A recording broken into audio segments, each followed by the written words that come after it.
There's no better time than now to explore everything that MapleStory M has to offer, and you can start playing it by following this short step-by-step video that shows everything you need to relive the nostalgic world of MapleStory on your mobile device. Special thanks goes to Nexon for sponsoring us, so make sure to check out MapleStory M using the link in the description.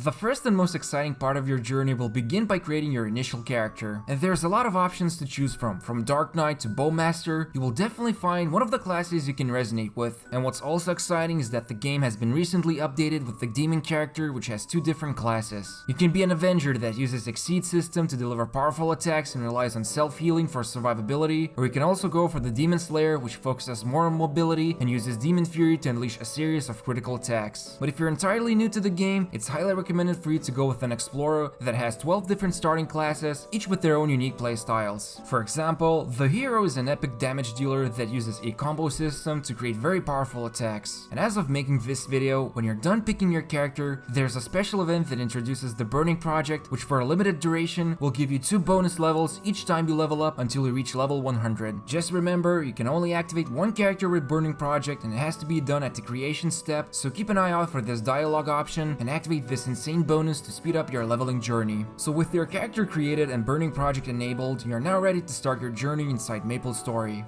After you're done with the initial tutorial, the most easiest way to quickly start playing the game would be by using the questing tab on the left side of your screen. This will enable your character to automatically fight for you and go to quest givers and other in-game characters who will provide all the instructions you need to keep completing new quests. This way you will have enough time to understand the basics of the game while also getting powered up by a ton of rewards and loot. Now the next important part of your screen will be the skills on your right side. Each time you level up, you gain SP or skill points, which can be distributed either automatically or by yourself, and you will see this tiny box show up, so you can either tap on it from the screen or go to the main menu, select character, and go to skill tab. Now this is where things get interesting. You can have 3 types of skills: active, buff, and passive. You can upgrade any of these skills, although they can only be leveled up limited amount of times. But more importantly, you can assign active and buff skills by pressing the equip button near them and bind them to your battle button layout, which then shows up in your main game screen. And while at first you might only have a skill or 2, you unlock a lot of new options once you hit level 30,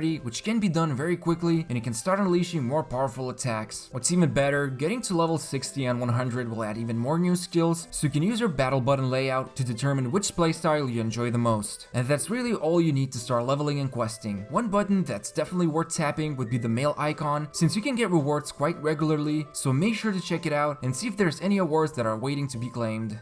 There's a lot of ways you can level up in MapleStory M, but the best method to do this would be by completing epic quests. And you can easily find these quests by either going to main menu and tapping on challenge and then quests, or by looking at the left side of your gameplay screen for quests that are shown in purple text color. Completing them will award you with tons of experience points and useful loot, so make sure to always do them whenever new ones become available. And some of these quests can prove to be a bit more challenging than others, so make sure to take advantage of the 2 features that are right in front of you. The first one is the Fever buff, which is signified with this burning flame symbol that fills up each time you defeat an enemy. And once this bar is full, you can activate it to gain various bonuses that can also be later on improved. And if you're struggling with surviving, you can tap on one of the buttons in the hotbar and assign various useful items, which includes health and energy potions. You can get plenty of these potions by completing epic quests and other tasks, so you won't have a shortage of them for a long time. Finally, if you want to get a better sense of your surroundings, you can tap on this navigation button that will enable a mini-map for you, which shows your current location of the stage you're in. You can also open up a world map to see what's out there for you to explore, and you can even get directions that will move you there automatically. And most of these locations have a major city in them that can be visited, and you can use various services or even meet up with other players. When talking to someone else, be aware they could be using abbreviations like DD, which means Daily Dungeon, or MDI, which stands for Max Damage Increase, and so on. And speaking of other players, becoming part of a community is a great way to grow in power together, and you can easily join a guild that provides various benefits and new challenges. There's also the official Discord server where everyone is very active and ready to help you out if you have any questions, so make sure to join it as well.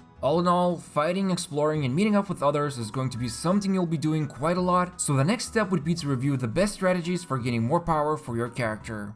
Besides the traditional way of collecting new equipment and completing quests, there's a couple of unique ways you can become more powerful in MapleStory M. This can be done by accessing the main menu, and you can go to the Dungeons tab, and in there, you can complete a lot of different challenges that all award various different items that are needed to make your character stronger. And one cool thing you can collect are the jewels. This special item can be gained from places like the daily dungeon, which you can do up to 3 times every day, and by collecting these jewels, you can get extra power after you put them into your jewel slots, which can be found from your character's menu and tapping onto the jewel icon. You can even modify or fuse these jewels together for an even more powerful effect. And if you're out of quests and ideas on how to level up, then your best bet would be the mini dungeon, which is basically training grounds for your character that can be set with a time limit along with a preferable group of monsters. Once inside, you can either fight the monsters manually or use the auto battle feature, which can be activated even outside the dungeon, and this is a very handy feature in this specific instance since you can fill it up every day with 2 hours of free auto battling. So you can enter the mini dungeon and set the auto battle on to make your character grow in power without needing to do all the grunt work yourself. And what's even cooler is that when you enable auto battling, your character keeps earning experience even if you close the game down or even your phone, as long as the character's battle time doesn't run out. Finally, the last thing that's definitely worth doing is improving your equipment in various ways. The easiest way to do this as a beginner would be by going to the forge from your main menu, and at the first level up tab, select the item you want to improve and then use either other equipment or the polishing powder, which you'll definitely have collected from questing, and this is the best way to get the first big initial boost in damage. And after this initial upgrade, you can also later on rank up your equipment, which greatly increases their power and upgrades its rarity, or you can also do a fuse, which merges 2 same types of equipment into a new one. But one important way you can get more power is by simply enhancing your items, and this is an especially good strategy when you start doing Starforce fields. Each time you enhance an item, its Starforce level increases, so if you enhance 5 times and have it equipped on your character, you will then have achieved Starforce level 5. And there's a special dungeon called Starforce Field where you can battle tougher enemies for greater rewards, and you can do this along with other players or by yourself, and having a good Starforce level helps you out a lot. It's recommended to be Starforce level 40 for characters that are level 60 plus, and onwards from level 100, having Starforce at level 80 is a good benchmark to see. All in all, use the dungeons every day for getting more power, and also take care of your equipment by leveling it and further improving it.